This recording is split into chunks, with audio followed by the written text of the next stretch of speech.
అదే RTV app వార్తల్ని క్షణాల్లో చదివే అవకాశం ఉంటుంది. ఒక న్యూస్ పేపర్, ఒక టెలివిజన్ ఛానల్ మీ చేతుల్లో ఎప్పుడూ ఉంటాయి. ఈరోజు విశాఖపట్నం జీఎంసీ కౌన్సిల్లో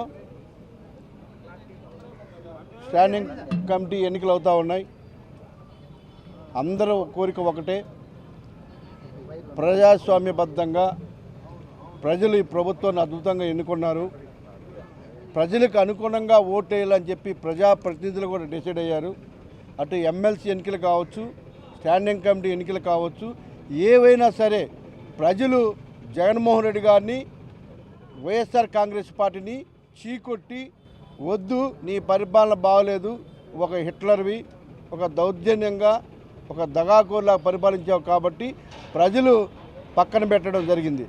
సో అలాంటి వ్యక్తికి మళ్ళీ ఓట్లేసి మళ్ళీ ప్రజాస్వామ్యాన్ని కూని చేయాలనే ఉద్దేశం మాకు లేదు. కాబట్టి ప్రతి ఒక్కరు కూడా ఏ ఎన్నికలైనా కావచ్చు, ప్రజలు అనుగుణంగా వెళ్ళాలని చెప్పేసి ప్రజాప్రతినిధులు కూడా డిసైడ్ అయ్యారు. కాబట్టి రేపు అతి త్వరలో జరగబోయేటువంటి ఎమ్మెల్సీ ఎన్నికలు కావచ్చు, ఇవాళ జరుగుతున్నటువంటి స్టాండింగ్ కమిటీ ఎన్నికలు కావచ్చు, ఏవైనా సరే, ఏ ఎన్నికలైనా సరే ఉమ్మడి అభ్యర్థులను గెలిపించడానికి ప్రజాప్రతినిధులు, ప్రజలు కూడా డిసైడ్ అయిపోయారు. వాళ్ళు ఇందాక నిన్నేదో చెప్తాను సుబ్బారెడ్డి గారు, 80% మాకున్నాయి, దౌర్జన్యం అవసరం లేదు, ప్రజలే నీకు తీర్పిచ్చినా ఇంకా బుద్ధి లేకుండా మాట్లాడుతూ ఉన్నారు, దౌర్జన్యాలు అవి అని. అవి దౌర్జన్యాలు కాదు, ప్రజా తీర్పు. ప్రజలకు అనుగుణంగా నడుచుకోవడమే ప్రజాప్రతినిధుల పరిస్థితి అని చెప్పేసి, అది మీకు తెలియకనే మిమ్మల్ని అంత ఘోరంగా ఓడించారు ప్రజలు. ప్రజలకు అనుకూలంగా మీ పరిపాలన లేదు కాబట్టి అంత చిత్తుగా ఓడించారు. ఇప్పటికైనా బుద్ధించుకోవాలి, బుద్ధి లేని మాట్లాడొద్దని చెప్పేసి హెచ్చరిస్తూ ఉన్నాం. రానున్న రోజులు ఏ ఎన్నికలు వచ్చినా కూడా ప్రజలకు అనుకూలంగా ఓటేయడానికి ప్రజాప్రతినిధులు, అది ఎంపీటీసీయా, జడ్పీటీసీయా, కార్పొరేటరా పక్కన పెడితే అందరూ కూడా ప్రజా తీర్పుకి అనుకూలంగా మేము ఓటేస్తాం. ప్రజలు ఉమ్మడి అభ్యర్థులను గెలిపించారు, ఎన్డీఏ కూటమికి మేము సపోర్ట్ చేస్తాం.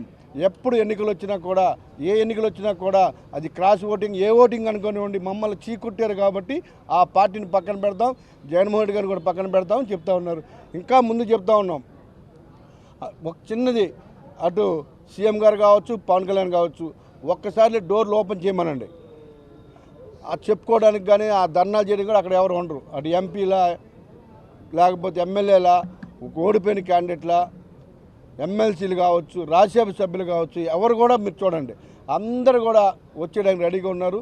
ఇక్కడ డోర్లు ఇంకా ఓపెన్ అవ్వలేదు, ఓపెన్ చేయనివ్వండి. ఒకసారి ఆ పార్టీ పరిస్థితి మీరు చూద్దరు. ఆ పార్టీ మీద కానీ, ఆ నాయకుడి మీద కానీ అసలు విశ్వాసం అనేది లేదు, కొడుతూ ఉన్నారు. జీవితంలో ఆయన నమ్మే పరిస్థితులు ఎవరు లేరు. మీరు ఒకసారి డోర్లు ఓపెన్ చేస్తారో మీరు చూడండి. ఎలక్షన్ ముందు నేను కొన్ని విషయాలు చెప్పాను, ఇప్పుడు చెప్తున్నా, డోర్లు ఓపెన్ చేస్తే ఆ పార్టీ క్లోజ్. అప్పటిదాకా ఎన్ని గెంతినా కూడా కొంచెం వెయిట్ చేయాలా. ఈ డోర్లు ఓపెనింగ్ కోసం మేమే ఎదురు చూస్తూ ఉన్నాం, ఎప్పుడెప్పుడు అని. ఎప్పుడైతే డోర్లు ఓపెన్ అవుతాయో అప్పుడు ఆ పార్టీ క్లోజ్ అవుతుందని మీకు తెలియజేస్తాం. చాలామంది అందరూ ఉన్నారు, ఒకరు కాదు, మొత్తం క్లీన్ అవుతుంది. పర్మిషన్ ఇస్తే అందరూ వచ్చేస్తారు. పర్మిషన్ ఇవ్వడమే బాస్, పర్మిషన్ ఇవ్వడమే లేట్. ఈరోజు కూడా వన్ సైడ్ వార్. మీరు ఒక గంట తర్వాత చూసుకోండి, వన్ సైడ్ వార్. ఒక గంట తర్వాత చూసుకోండి. ఎమ్మెల్సీ కూడా వన్ సైడ్ వార్. 3వ తారీఖు మాడుకుందాం, 3వ తారీఖున మాడుకుందాం.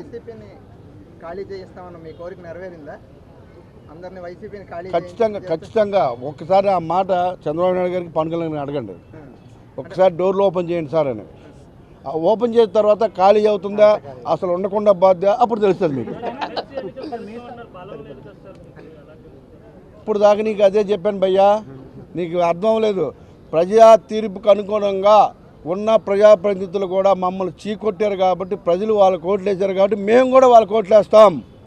ఎక్కడున్న పార్టీ జగన్మోహన్ రెడ్డి నమ్మే పరిస్థితులు మేము లేము, ఎందుకంటే ప్రజలు నమ్మలేదు కాబట్టి మేము చేస్తాం. సో ఖచ్చితంగా ఓట్లు ఎన్డీఏ అభ్యర్థులు ఎవరు నిలబడితే వాళ్ళకి వేస్తామని వాళ్ళు కూడా ప్రజలు అలా డిసైడ్ అయ్యారు, నాయకులు అలా డిసైడ్ అయ్యారని చెప్తున్నా. సేమ్ క్యాంపు లేదు, ఏం ఎక్కడుంది క్యాంపు? అందరు కలిసి రావడం క్యాంప్ అంటారా? నిన్నటిదాకా ఎవరు ఉన్నారు కదా, ఇక్కడ ఒకరున్నారు చెప్పండి. వాళ్ళు ఏదో మాట్లాడతారు, ఓడిపోయేటప్పుడు ఇవన్నీ ఏవో మాట్లాడుతూ ఉంటారు, క్యాంపులని ఇవని. ఆ రాజకీయాలు నేర్చినది, అందుకే అలా కూర్చొని పెట్టారు. ఇక్కడ ఎక్కడ క్యాంపులు లేవు.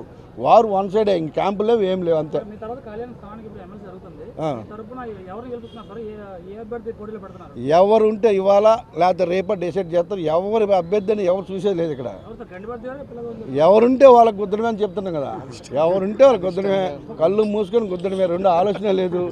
ఎవరు ఎన్ని చెప్పినా గుద్దు డిసైడ్. వైసీపీ వాళ్ళు గుద్దడమే, జనసేన కుదంటే ఎవరైనా గుద్దడమే తప్ప ఇంకేం లేదు. మీరు చూడండి, కావాలంటే 3వ తారీఖు మాట్లాడుకుందాం, ఇవాళ ఒక గంట తర్వాత మాట్లాడుకుందాం. మరిన్ని వీడియోస్ కోసం ఛానల్ ని సబ్స్క్రైబ్ చేయండి, లేటెస్ట్ అప్డేట్స్ కోసం వాట్సాప్ ఛానల్ ని ఫాలో చేయండి అండ్ లింక్ డిస్క్రిప్షన్ లో ఉంది.